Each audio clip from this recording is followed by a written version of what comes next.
The great hall stretched wide across the center of Station Prime. Its walls were made of crystal that caught light from 3 different suns. Inside, beings from 47 different worlds sat in perfect rows.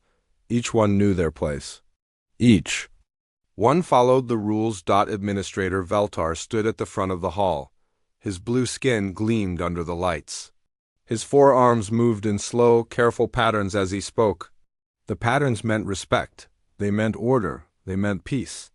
3,000 years we have lived without war, he said. His voice carried to every corner of the hall. For 3,000 years we have known our place in the great plan. The beings in the rows nodded. They had heard these words before. They would hear them again. This was how things worked in the Galactic Harmony Council. Veltar looked at each group in turn. The Zephyrians sat together on the left side. Their gray bodies were thin and tall. Their large heads held brains that could think faster than any computer. They did all the math for the galaxy. They solved all the hard problems. With numbers. Behind them sat the Cathara. They looked like humans but with green skin and no hair. Their hands could grow living things from nothing. They made medicine. They made food. They made everything the galaxy needed to stay alive. The Stoneclaw took up 3 full rows. They were big and strong, with rock-like skin and claws that could cut through metal. They dug deep into planets. They pulled out the things other beings needed to build their cities and ships. Row after row. Each group had their job. Each group had their purpose. No one fought over what to do. No one argued about who was in charge. Everyone knew their place. The old days were dark, Veltar continued. Before the council, there was chaos. Beings fought over resources.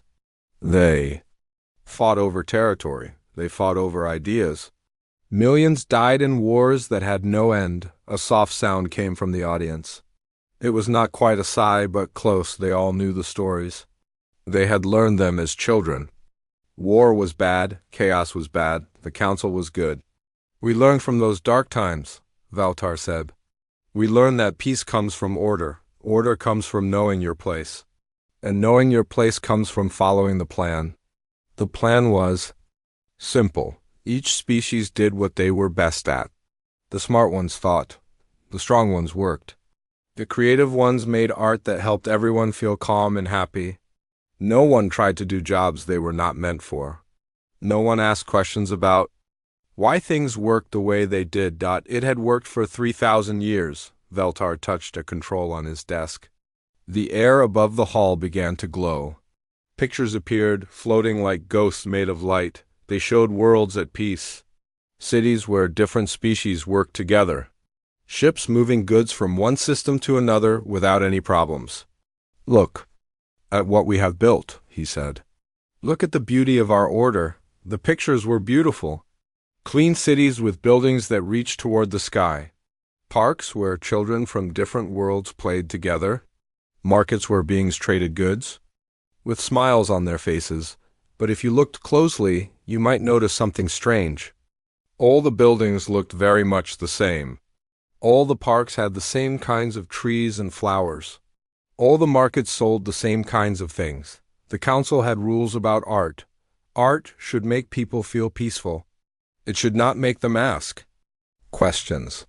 It should not make them want things to be different. The council had rules about music.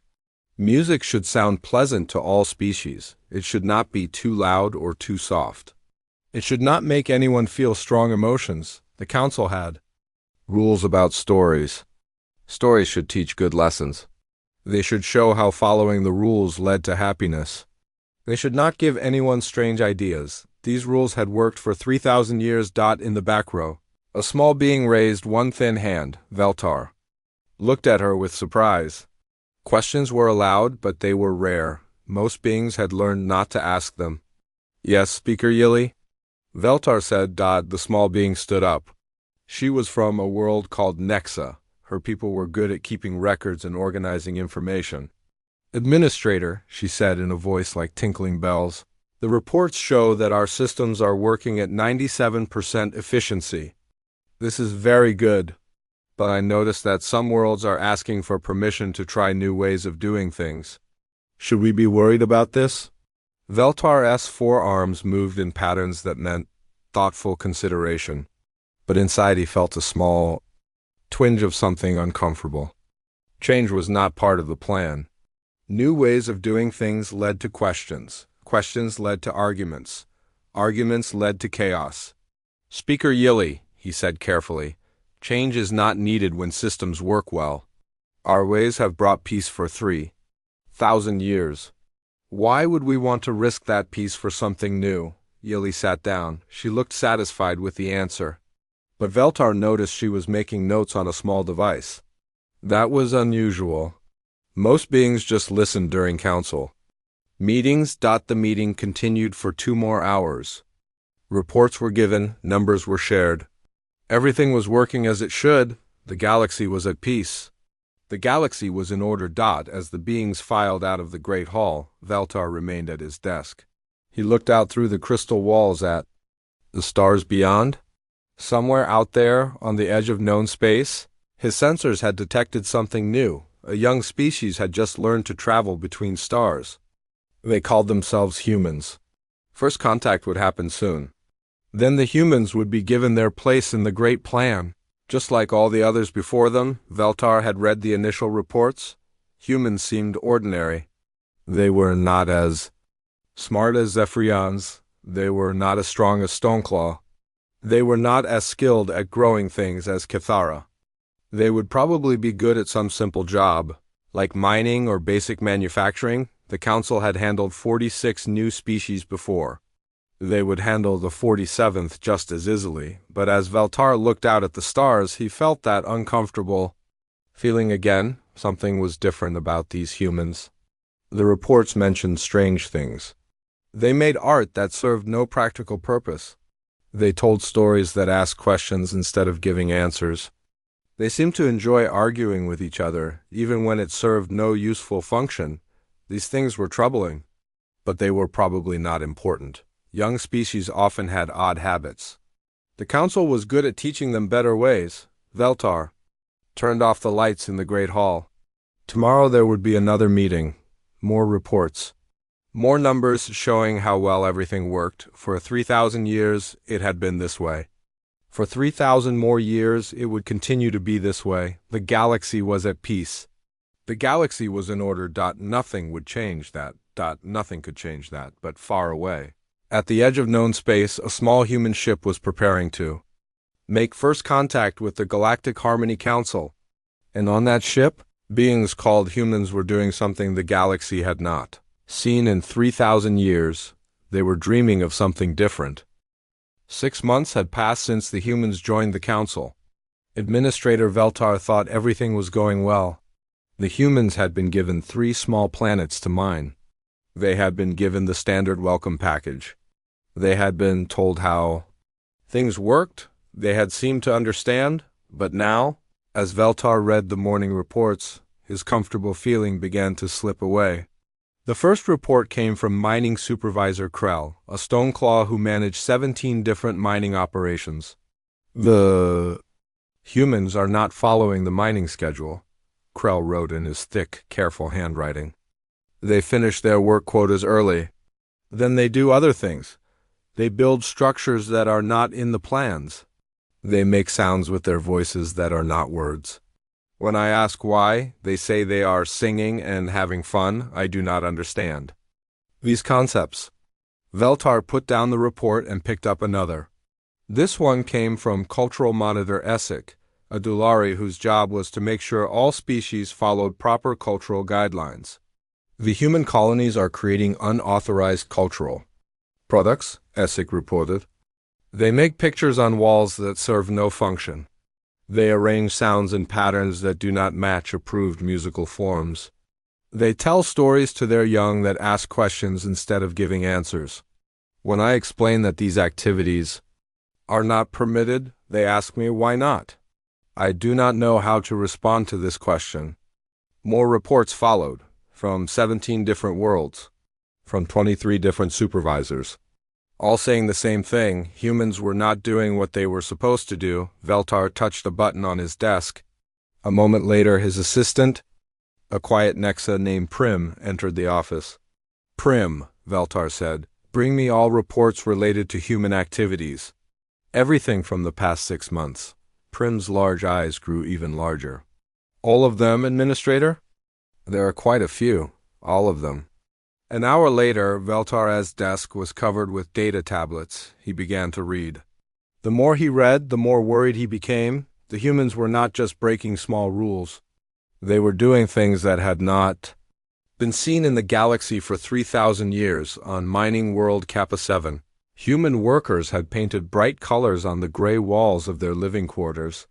When asked why, they said the colors made them happy. Happiness was supposed to come from doing your job well, not from unauthorized decoration. On manufacturing world Delta 12, humans had started gathering in groups after work. They would sit in circles and share stories about their lives. Not teaching stories, not approved stories. Personal stories about things that had happened to them. Some of these stories were sad. Some were funny.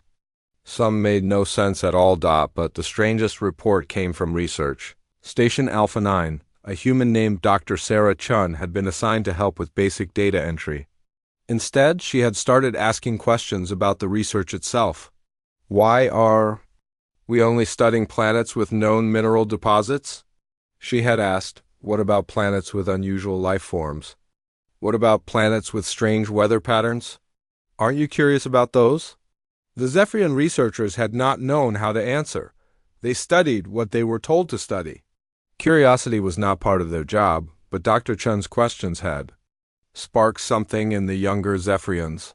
They began to wonder about those strange planets too. 2 of them had even submitted requests to study things that were not on the approved research list. This was very bad. Veltar called an emergency meeting with his senior staff. They gathered in his office as the 3 sons were setting outside the crystal walls. The human integration is not proceeding as planned, Veltar announced. Cultural Monitor Essex spoke first. They refuse to follow cultural guidelines. When I explained that their activities could lead to chaos, they asked for proof. They want to know exactly how painting walls or singing songs could hurt anyone. It's not about direct harm, said psychology advisor Norak, a tall being with silver skin and no visible eyes. It's about the precedent. If humans are allowed to create unauthorized art, other species will want to do the same. If humans are allowed to ask questions about their assignments, others will ask questions too. This is already happening, said mining supervisor Krell, who had traveled from the outer worlds for this meeting. Young Stoneclaw workers have started asking why they cannot paint pictures like the humans do. Yesterday, a Cathara botanist asked if she could grow flowers just because they are beautiful, not because they are useful. Veltar felt his 4 hearts beating faster. This was exactly what the council had been created to prevent. For 3,000 years, each species had been content with their role. They did their jobs, they followed their rules. They did not want to be something different. What about removing the humans from contact with other species? Suggested Trade Coordinator Vess. We could give them isolated worlds where their strange behaviors cannot spread. It may be too late for that, said Nora. Our psychological studies show that exposure to human concepts has already changed thought patterns in other species. The idea of choices spreading. The idea that beings can decide for themselves what makes them happy. Choice is chaos, Veltar said firmly. When beings choose for themselves, they choose differently. When they choose differently, they conflict. When they conflict, there is war. Everyone in the room nodded. This was basic council philosophy. This was why the galaxy had been at peace for 3,000 years. Perhaps we should speak directly to the human leadership, suggested Essex. Explain to them how their behavior threatens galactic stability. Surely they will understand the importance of maintaining order. Veltar touched his communication device. Send a message to Dr. Sarah Chun. Tell her I wish to meet with her. 3 days later, Dr. Chun arrived at Station Prime, Veltar had expected. Someone who looked dangerous or rebellious. Instead, he saw a small woman with gray hair and kind eyes. She wore simple clothes and carried a bag made of some kind of woven plant material. Thank you for agreeing to meet with me, Dr. Chun, Valtar said as she entered his office. Please call me Sarah, she replied, and thank you for inviting me. I've been hoping we could talk. They sat across from each other at Valtar's desk. Between them lay all the reports about human activities. Sarah, Valtar began carefully, your people are having some difficulty adjusting to council ways. I hope we could discuss how to help them integrate more smoothly. Sarah looked at the reports on the desk. You mean the art, the music, the questions? Yes, these behaviors are concerning to the council. They could disrupt the harmony we have worked so hard to maintain. Sarah was quiet for a moment. She looked out the crystal walls at the stars beyond. Can I ask you something? She said finally. Of course. Why do you think harmony requires everyone to be the same? The question hit Valtar like a physical blow. No one had ever asked him this before. No one had ever thought to ask. Because, he said slowly, when beings are different, they conflict. When they conflict, there is suffering. The administrator, Sarah said gently, look at your own council. You have 47 different species here. They all look different. They all think differently. They all have different abilities, yet they work together. Isn't that harmony through diversity, not harmony through sameness? Valtar opened his mouth to answer, then closed it again. Sarah's question had revealed something he had never noticed. Before, the council did celebrate the differences between species. They just did not allow differences within species. That's different, he said finally. Each species has their role, their purpose. When they fulfill that purpose, there is order. But what if a Zephyrian doesn't want to do math? Sarah asked. What if a Stoneclaw wants to grow flowers? What if someone wants to try something new? Then there would be chaos, Valtar said, but his voice sounded less certain than before. Sarah leaned forward. Or maybe there would be beautiful, wonderful, amazing things that no one has ever imagined before. As she spoke, Valtar noticed something in her eyes. It was bright and alive and full of possibilities. He had not seen anything like it in 3,000 years. It was hope. And despite everything he believed, despite everything he had been taught, despite 3,000 years of council wisdom, Valtar found himself wondering what those beautiful, wonderful, amazing things might be. The emergency council session was called for the first time in 50 years. In the great crystal hall, representatives from all 47 species gathered. The mood was different from the usual meetings. Instead of calm order, there was tension. In the air, Valtar stood at the front, but he was not the one calling for action. That honor belonged to Senior Administrator Corinth, the most powerful being in the council. Corinth was ancient, even by galactic standards. His species, the Vorthan, lived for thousands of years and rarely showed emotion, but today, Corinth was angry. Fellow beings, Corinth's voice boomed through the hall. We face the greatest threat to galactic peace in 3,000 years, the representatives murmured among themselves. Threat was a strong word. The council did not use it lightly. The human contamination has spread beyond all acceptable limits, Corinth continued. Their chaotic influence now affects 17 worlds and 23 different species. On the walls around the hall, images began to appear. They showed Zephyrian young ones drawing pictures instead of solving equations. They showed Kithara botanists growing flowers in rainbow colors that served no practical purpose. They showed Stoneclaw workers gathering in groups to share stories about their dreams. Look at this disorder, Corinth said. Look at this waste of time and resources. These beings have abandoned their assigned roles to pursue meaningless activities. In the human section, Ambassador Sarah Chun sat quietly.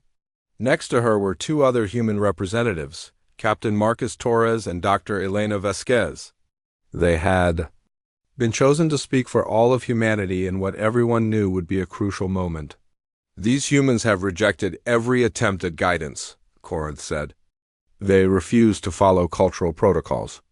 They encourage others to question their assignments. They spread the dangerous idea that beings should choose their own paths. More images appeared. A young Dulari had painted a mural showing her people's history before the council. A group of Nexa had written songs about their feelings. 3 Zephyrian researchers had requested permission to study art instead of mathematics. This chaos cannot continue, Corinth declared. Order must be restored. He turned to face the human delegation directly. Therefore, the council offers humanity one final choice.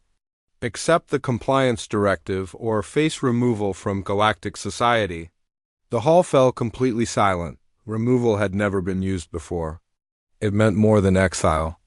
It meant being cut off from all trade, all communication, all contact with galactic civilization. It meant being alone among the stars. Sarah Chun stood up slowly. She was small compared to most beings in the hall, but her voice carried clearly to every corner. What exactly does the compliance directive require? She asked. Corinth gestured, and new text appeared on the walls. Sarah read it carefully, her face growing paler with each line. The directive required humans to accept neural conditioning that would reduce their tendency toward individual expression. They would be required to destroy all unauthorized art and music. They would be forbidden from asking questions about their assignments. Their children would be raised in council facilities where they would learn only approved ways of thinking. In essence, they would stop being human. You are asking us to give up everything that makes us who we are, Sarah said quietly. We are asking you to become civilized, Corinth replied, to take your place in galactic harmony. Sarah looked around the hall at all the different species. Some watched her with curiosity, others looked uncomfortable. A few seemed genuinely sad about what was happening. May I address the council? She asked. Corinth's expression showed his annoyance, but protocol required him to allow it. You have 5 minutes. Sarah walked to the center of the hall. She turned slowly, looking at each section of representatives. 3,000 years ago, she began, your ancestors ended a terrible age of war. They created something beautiful, a way for different species to work together in peace. I honor that achievement, several representatives nodded. This was not what they had expected her to say. But I think somewhere along the way, you forgot the difference between peace and silence, Sarah continued. You created a system where no one fights because no one is allowed to feel strongly about anything. She pointed to the images still showing on the walls. You call these things chaos. I call them life. When a Zephyrian draws a picture, she's not abandoning mathematics. She's discovering that there are many ways to understand the universe. When a Stoneclaw tells a story, he's not wasting time. He's sharing the wisdom of his experiences. These activities serve no practical purpose, interrupted Trade Coordinator Vess. Don't they? Sarah asked. The young Dulari who painted her. People's history. Did you know that painting revealed errors in your official records? The Kithara, who grows rainbow flowers, her research into color genetics just solved 3 different agricultural problems. The Zephyrians who want to study art, they've already discovered mathematical patterns in music that could revolutionize your communication systems. Murmurs spread through the hall. This information was news to most of the representatives. You see disorder where I see discovery, Sarah said. You see chaos where I see creativity. You see threat where I see hope. She paused and looked directly at Corinth. You're afraid that if beings are allowed to choose, they'll choose wrong. But what if you're wrong about what's right? Enough, Corinth said sharply. Pretty words cannot change the facts. Your influence is destroying our carefully balanced system. Choose now, compliance or exile? Sarah looked one more time around the hall. In the Zephyrian section, she saw young ones trying to hide drawings they had made. In the Kithara section, she saw botanists, looking longingly at flowers they had grown in secret. In the Stoneclaw section, she saw workers whose eyes held dreams they were not allowed to speak. I need to consult with my fellow representatives, she said. Sarah, Marcus, and Elena huddled together. Their conversation was brief but intense. When they broke apart, all 3 looked sad but determined. Sarah returned to the center of the hall. The human answer is no, she said simply. We refuse the compliance directive. Gasps echoed through the hall. In 3,000 years of council history, no species had ever directly refused a council order. We will not accept neural conditioning, Sarah continued. We will not destroy our art or silence our music. We will not stop asking questions or teaching our children to think for themselves. Then you choose exile? Corin said coldly. We choose to remain human, Sarah replied. If that means leaving your galaxy, then we will leave. But we will not surrender what makes us who we are. The vote was called immediately. One by one, each species cast their decision. The Zephyrians voted for human exile, though many of their young ones looked distressed. The Kithara voted for exile, though their botanists stared at their hands.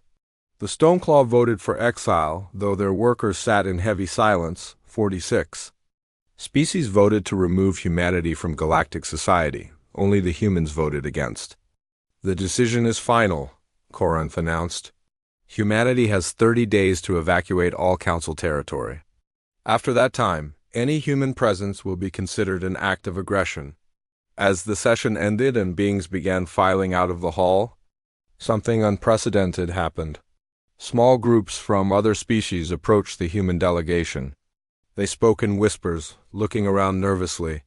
A young Zephyrian female showed Sarah a small drawing hidden in her sleeve. "Will you remember us?" she whispered. An elderly Kithara botanist pressed a small flower into Elena's hand. "This grows nowhere else in the galaxy," he said quietly. "I made it just because it was beautiful." A Stoneclaw worker, barely more than an adolescent, spoke to Marcus in halting words. "My grandfather used to tell stories like yours before the council taught us better. I still remember some of them." One by one, beings from 17 different species came forward. They shared hidden art, secret songs, forbidden dreams. They spoke of things they had given up, things they missed, things they wished they could. "We cannot come with you," an old Dulari whispered to Sarah, "but we will not forget what you showed us." "What did we show you?" Sarah asked gently. The Dulari looked around nervously, then leaned closer. "You showed us that there are other ways to live, other ways to be, and now that we know that... She paused, her voice trembling with something that might have been hope. "Now that we know that, we cannot unknow it." As the human delegation left the great hall, Veltar watched from his administrative booth. The uncomfortable feeling in his chest had grown into something much larger. Something that felt almost like regret. He had spent his entire life believing that order was the highest good. That peace required everyone to know their place and stay in it. That questions led to chaos and chaos led to war, but watching the humans walk away with dignity intact, watching other beings mourn their departure, Veltar began to wonder if the council had confused peace with emptiness. The humans were leaving. The galaxy would return to its careful order, but looking at the faces around him, the young ones trying to hide their art, the adults whose eyes held dreams they were not allowed to pursue, Veltar realized that something had changed forever. The humans had planted seeds of possibility in hearts that had been carefully tended to remain barren, and no amount of order could make tea. The humans left like ghosts. They did not make speeches. They did not protest in the streets. They did not send angry messages to the council news networks. They simply began packing their belongings and preparing their ships on mining world Kappa 7. Human workers carefully shut down their equipment. They left detailed notes about maintenance schedules and safety procedures. They even left behind improvements they had made to the mining systems, improvements that had increased efficiency by 12% on Research Station Alpha 9. Dr. Sarah Chun organized all her research files. She left copies of everything for the Zephyrian scientists who would take over her work. She also left something else, a small notebook filled with questions she had been exploring in her spare time. Questions about planets that had never been studied, about phenomena that had never been explained, about possibilities that had never been considered on manufacturing world Delta 12. Human engineers handed over their projects to Stoneclaw supervisors. They left behind blueprints for new designs, suggestions for process improvements, and solutions to problems that had been troubling the factory for months. The humans were not just leaving. They were trying to leave things better than they had found them, but their departure created immediate problems. Mining Supervisor Krell stood in the control room of Kappa 7, staring at equipment that should have been running smoothly. 3 processing units had shut down in the past week. The maintenance logs clearly showed what needed to be done, but something was missing. The humans had not just followed the maintenance schedules. They had anticipated problems before they happened. They had noticed small issues and fixed them before they became big ones. They had improved systems while they worked. Now those small improvements were failing, and no one understood how to maintain them. The efficiency has dropped to 83%, reported his assistant, a young Stoneclaw named Brock. The daily quotas are not being met. Krell scratched his rocky hide with one massive claw. Send a request to Station Prime, ask for technical support. But Station Prime was having its own problems. On 17 different worlds, human-designed improvements were failing. Human-implemented solutions were breaking down. Human-inspired innovations were grinding to a halt. It was not just the technical problems. It was the other kind of problems, too. On Research Station Alpha 9, the young Zephyrians had grown quiet and listless. They completed their assigned calculations, but without enthusiasm. They had grown used to the exciting questions Dr. Chun asked. Now, there were only routine tasks and predictable answers. One young researcher, named Zeph 492, approached his supervisor with a request that made everyone uncomfortable. "Supervisor," he said in the careful, formal language required for official communications, "this unit requests permission to investigate the mathematical patterns found in musical compositions." Supervisor Venth looked confused. "For what practical purpose?" "No practical purpose has been identified," Zeph 492 admitted. "This unit is ... Yes." The word hung in the air like something dangerous. Curiosity was not part of Zephyrian programming. Zephyrians solved the problems they were given. They did not seek out new problems to solve. "Request denied," Venth said quickly. "Return to assigned calculations." But Zeph 492 did not look satisfied. He returned to his workstation, but his calculation speed had dropped by 15%. When Venth investigated, he found that the young Zephyrian was using part of his processing power to think about musical mathematics. Instead of his assigned work, similar problems were appearing throughout the galaxy. On Cathara agricultural worlds, botanists kept requesting permission to grow plants that served no food or medicine purpose.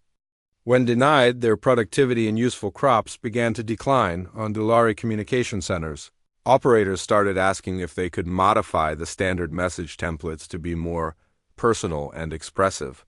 When told no, their error rates in standard communications began to increase. Most troubling of all, beings from different species had started seeking each other out.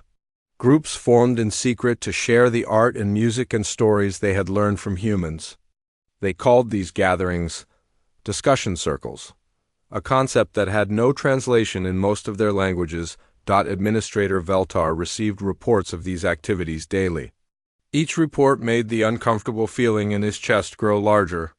"The contamination is spreading faster than anticipated," reported Cultural Monitor Essick during their morning briefing. "Removing the humans has not stopped the spread of their ideas. Perhaps we need stronger measures," suggested Psychology Advisor Norik. "Enhanced monitoring of all cultural activities. Mandatory psychological conditioning for any being showing signs of individual expression." But Trade Coordinator Vess shook her head. "The economic impacts are already severe. Production is down across all sectors.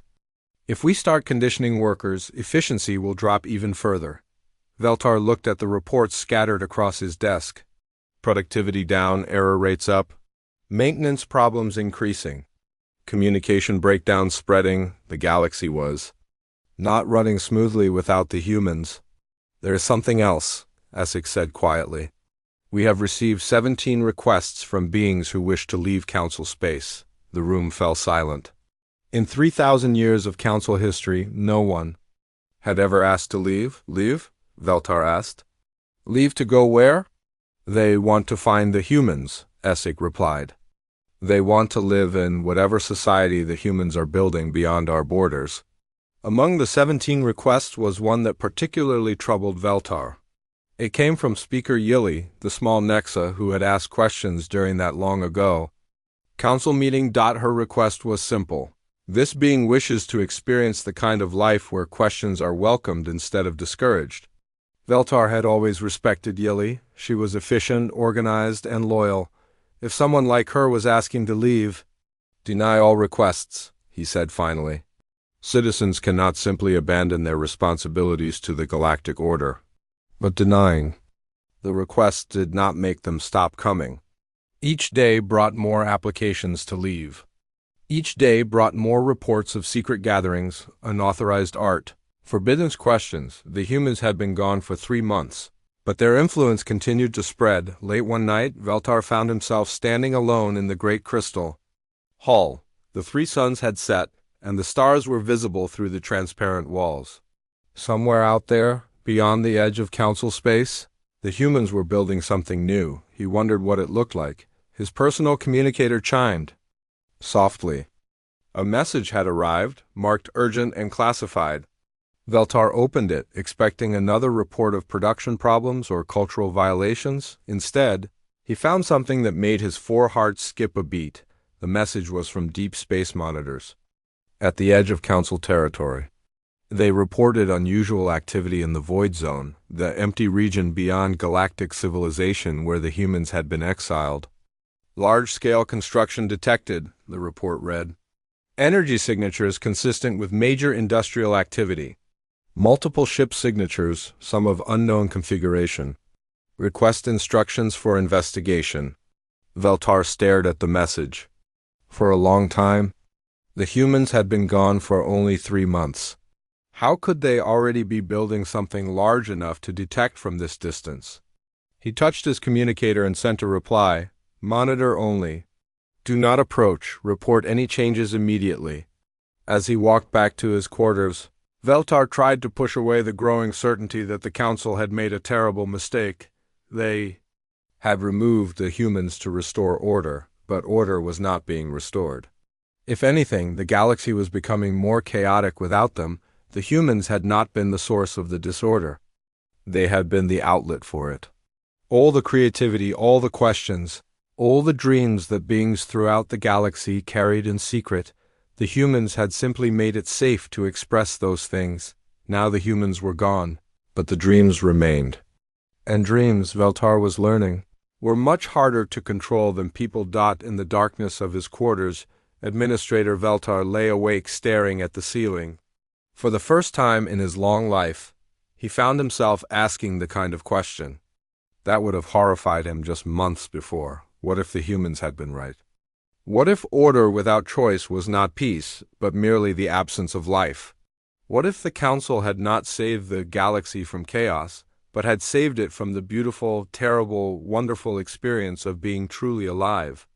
Outside his window, the stars shone with cold, distant light. But somewhere beyond the edge of that light, in the Void Zone where exiles went to disappear forever, something new was being born. And for the first time in 3,000 years, the galaxy was beginning to wonder what it was missing. 20 years had passed since the humans left council space. 20 years of slowly crumbling order. Administrator Veltar was older now. His blue skin faded and marked with lines of worry. He stood in the same crystal hall where he had once proclaimed the glory of galactic harmony, but the hall was different now. Empty seats marked where representatives no longer came. Repair panels showed where the crystal walls had cracked and not been fixed. The great plan was failing. It had started small. A few worlds requesting permission to change their assigned roles. A few species asking questions about why things had to work a certain way. A few young beings choosing individual expression over collective efficiency, but small problems had grown into big ones on Zephyrian worlds. Almost half the young ones refused to take their assigned positions as calculators and data processors. They wanted to study art, explore philosophy, create music. Production of computational services had dropped by 60% on Kithara agricultural planets. Botanists spent more time growing beautiful flowers than useful food crops. 3 worlds had experienced minor famines because resources went to aesthetic projects instead of sustenance. The Stoneclaw mining operations were in chaos.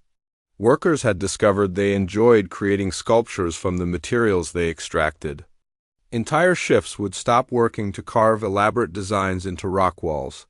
Mining quotas went unmet month after month, but the worst problems were not economic. They were political. 17 worlds had declared independence from the Council.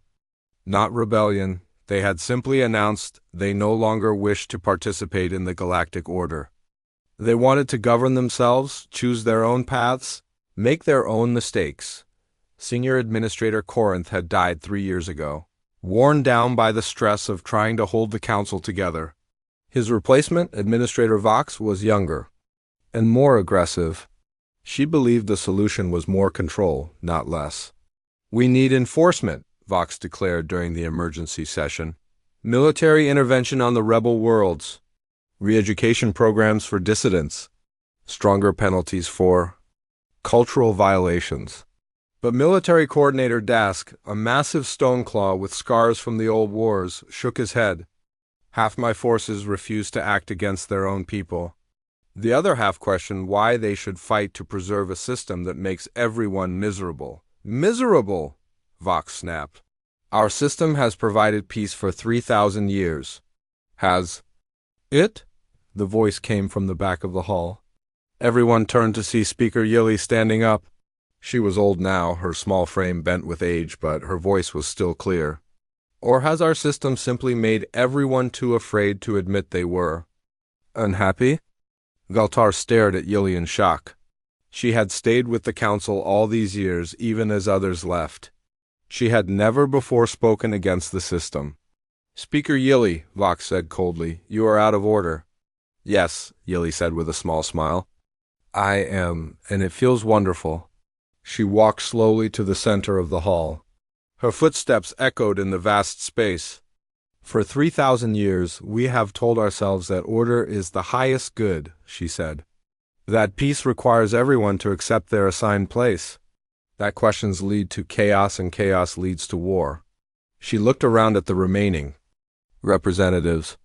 "So few now compared to the full assemblies of years past, but look around you," she continued. "Look at what our order has become.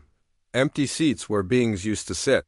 Cracking walls where no one cares enough to maintain what we built, a galaxy growing smaller and sadder every day." "The rebels caused this," Vox protested. "The human contamination caused this." "No," said a new voice. "We caused this." Everyone turned to see who had spoken. It was Zeph 492, the young Zephyrian who had once asked to study musical mathematics. He was not young anymore. 20 years of suppressed curiosity had aged him prematurely. "We caused this," he repeated, "by believing that beings could be happy without being free, by thinking that peace was more important than purpose, by trying to eliminate conflict instead of learning how to resolve it constructively." More voices joined in. A Kithara botanist spoke about dreams of beauty that had been crushed. A Dulari communicator talked about messages she had always wanted to send, but never been allowed to. A Stoneclaw miner described sculptures he had carved in secret, then destroyed before anyone could see them. One by one, beings throughout the hall began to speak. They talked about hopes they had hidden, talents they had buried, questions they had never been allowed to ask. They talked about the humans. "I met Dr. Sarah Chun once," said an elderly Vorthan scientist. "She asked me what I would study if I could study anything at all. No one had ever asked me that before. For the first time in my life, I realized I had dreams I had forgotten. I had? A human engineer showed me a drawing once," said a Stoneclaw supervisor. "It was a picture of a city where all different species lived together, but everyone was allowed to be different. Everyone was allowed to contribute in their own way. It was the most beautiful thing I had ever seen." Veltar listened to story after story. Each one was about the same thing, a moment when a human had shown someone that there were other ways to live, other ways to be, other possibilities that had never been considered. The humans had not corrupted anyone. They had simply reminded everyone what it felt like to hope. Enough, Vox said sharply. This emotional display changes nothing. The humans chose exile. They are gone. We must focus on restoring order to the galaxy. What if we don't want your order anymore? Yili asked quietly. The hall fell silent. What if, Yili continued, instead of trying to restore the old system, we ask the humans to help us build a new one? Impossible, Vox snapped. The humans are exiled. The decision is final. Besides, they are probably dead by now. The Void Zone has no resources, no suitable worlds. No species could survive there for 20 years? But Veltar was touching his control panel, calling up the long-range sensor reports that had arrived that morning. Reports he had been afraid to share with the Council. Actually, he said quietly, they appear to be doing quite well. The display screens around the hall lit up with images that made everyone gasp. The Void Zone was no longer void. Massive structures floated in space, not the rigid, uniform stations of Council design, but organic, flowing constructions that seemed to grow like living things. Ships moved between the structures, ships of designs no one had ever seen before. Some were clearly human in origin, but others ... Others looked like they had been built by multiple species working together. These images were taken by our deep space monitors yesterday, Veltar said. The human settlements now span 12 star systems. Their population appears to be in the millions. Millions? Vox stared at the images. But they only had a few 100,000 when they left. They are not alone, Veltar said quietly. Our analysis shows ship designs from at least 15 different species. The humans have been joined by refugees from throughout the galaxy. As if summoned by his words, a communication alert chimed through the hall. A message was being received from beyond Council space. Incoming transmission, announced the hall's computer system. Origin, Void Zone settlements. Sender identification. Admiral Sarah Chun, Human Colonial Authority. Veltar looked at Vox, who nodded grimly. Put it through. The central display screen shimmered, then resolved into the image of a woman. She was older now, her hair completely white, her face lined with years of experience. But her eyes still held that bright spark that Veltar remembered from 20 years ago. Greetings, Galactic Harmony Council, Sarah said. Her voice was warm but formal. I am Admiral Sarah Chun, speaking on behalf of the Free Worlds Alliance. Free Worlds Alliance? Vox asked. Sarah smiled. That's what we call our little experiment out here in the dark. We've been watching your transmissions, listening to your emergency sessions. We know things have been difficult since we left. The difficulties are temporary, Vox said stiffly. Order will be restored, will it? Sarah asked gently. Or will you just keep losing more worlds, more species, more beings who want something different from what you're offering? She paused, her expression growing serious. 20 years ago, you gave us a choice, conform to your system or leave. We chose to leave. But now I want to offer you a different choice. The hall was completely silent. Come see what we've built, Sarah said. Not to join us necessarily, but to understand that there are other ways to organize a galaxy. Ways that honor both cooperation and individual freedom. Ways that celebrate diversity instead of suppressing it. She gestured, and the display showed more images of the Free World's settlements. Veltar saw cities where beings from dozens of species lived and worked together. He saw schools where young ones from different worlds learned from each other. He saw art and music and literature that combined the best traditions of multiple cultures. He saw what the galaxy could have been if the Council had chosen hope instead of fear. We're not perfect, Sarah continued. We argue. We disagree. Sometimes we make mistakes. But we're alive in ways we never were under the old system. We're growing, learning, becoming more than we ever thought possible. She looked directly into the camera, as if she could see each representative individually. The invitation is open, she said, to any world, any species, any individual who wants to try something new. And to the Council itself, if